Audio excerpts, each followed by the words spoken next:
Every great shonen story has that one relationship that defines the entire series. The two forces perfectly opposed that push each other to impossible heights. You've got your Naruto's and Sasuke's, your Deku's and Bakugos. But before all of them, there was the original, the archetype, the rivalry that has been running for nearly 30 years. The low-class clown versus the elite prince. The cheerful idiot versus the brooding genius. Son Goku versus Vegeta. This wasn't just a fight, it was the beginning of a 30-year obsession that would span planets, sagas, and even godhood. It's a conflict that has become so foundational to anime that nearly every rivalry trope can be traced back to what these two established. But here's the thing, to just talk about who won which fight is to miss the entire point. This was never just about power level. This was a philosophical war, a battle between two completely different ways of viewing the world, and two completely different definitions of strength. This is a story of how that war forged them from mere warriors into literal gods, and in doing so, created the blueprint for every great shonen rivalry that followed. To understand this rivalry, you have to understand that these two men are products of completely different worlds, even though they come from the same one. Vegeta was born into a world defined by a brutal caste system. On planet Vegeta, your power level at birth determines your entire life, and he was at the very top. The prince of all Saiyans, an elite warrior, a natural-born genius. His entire philosophy was built on this foundation. The strong are inherently superior and the weak exist to be crushed. This worldview was then hardened by years of serving under the tyrant Frieza, a master who taught him that compassion was a weakness and conquest was the only goal. Vegeta is the embodiment of might makes right. And then you have Kakarot, a low-class infant with a pathetic power level, shipped off to a backwater planet to be forgotten. But on Earth, he was raised with compassion. He learned from his masters like Roshi that there's always someone stronger and that the goal isn't to win, but to better yourself. His philosophy became the exact opposite of Vegeta's. Even the lowest born can outdo the elite if they work hard enough. So, when they finally meet, it's not just a fight for the planet, it's a battle of their entire worldviews. Vegeta looks at Goku and sees an aberration, an insult to the natural order. He says, "Now I'll show you the wall that you can never scale with hard work alone." He's not just talking about power, he's talking about destiny, about birthright. And for a while, he's right, he dominates Goku, but then Goku does the one thing Vegeta's philosophy can't account for. He pushes his body past its natural limits with the Kaioken, and a technique born of discipline and training, not birthright. The beam struggle is the perfect visual metaphor. Vegeta's galactic gun, a symbol of his royal power, against Goku's Kamehameha, a technique learned from an old man on Earth. And Goku wins. But the real humiliation for Vegeta isn't losing that clash. It's that he, the elite prince, has to resort to turning into a great ape to beat a low-class warrior. And even then, he doesn't win. He gets beaten by the combined efforts of Goku's son, his bald friend, and a fat samurai with a sword. The very weaklings his philosophy despises. And then, the final unforgivable insult. Goku, battered and broken, spares his life.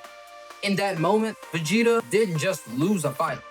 His entire understanding of the universe was shattered, and that humiliation became the fuel for a lifelong one-sided obsession. And that's the key to understanding their dynamic. For most of Dragon Ball Z, the rivalry was almost completely one-sided. Vegeta's entire existence becomes about surpassing Kakarot. Every training session, every battle is filtered through the lens of his inferiority complex. Goku, on the other hand, barely seems to notice. He just wants to fight strong opponents, and Vegeta happens to be one of them.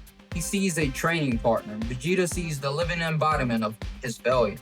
This obsession takes them to Namek, where Vegeta is desperately trying to become a Super Saiyan, a legend he believes is his birthright as the prince. But once again, he's denied. He's humbled and killed by Frieza, and in his final moments, he has to tearfully beg his low-class rival to avenge his race. And then the ultimate twist of the knife. Goku, a man of compassion, is pushed into a rage by the death of his friend and achieves a legend Vegeta coveted. The low-class warrior becomes the Super Saiyan prophecy. For Vegeta, this was a wound that would never heal.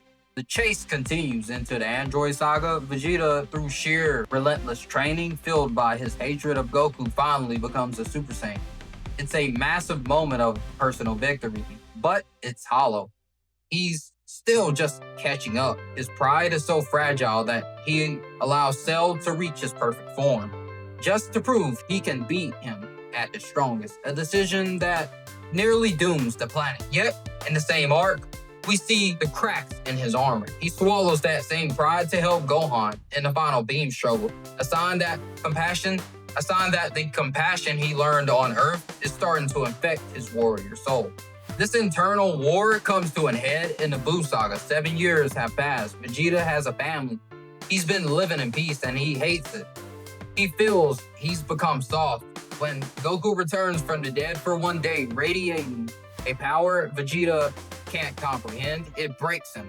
He willingly sells his soul to Babidi, not for power, but for the excuse to be the monster again. The excuse to finally have the no-holds-barred fight with Kakarot that he's craved for years. This fight is one of the most brutal in the series, but the climax isn't a punch, it's a line of dialogue. As Vegeta gloats about casting everything aside, Goku simply says he didn't sell his love for his family.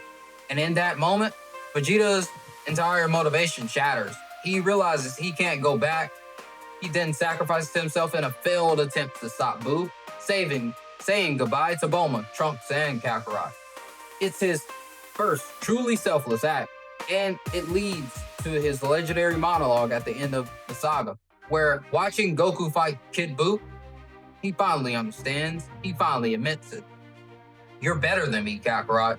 You are the best. He realizes Goku doesn't fight to win or to dominate, but to better himself. And with that admission, the one-sided hate-filled rivalry dies, and a true friendship begins to form.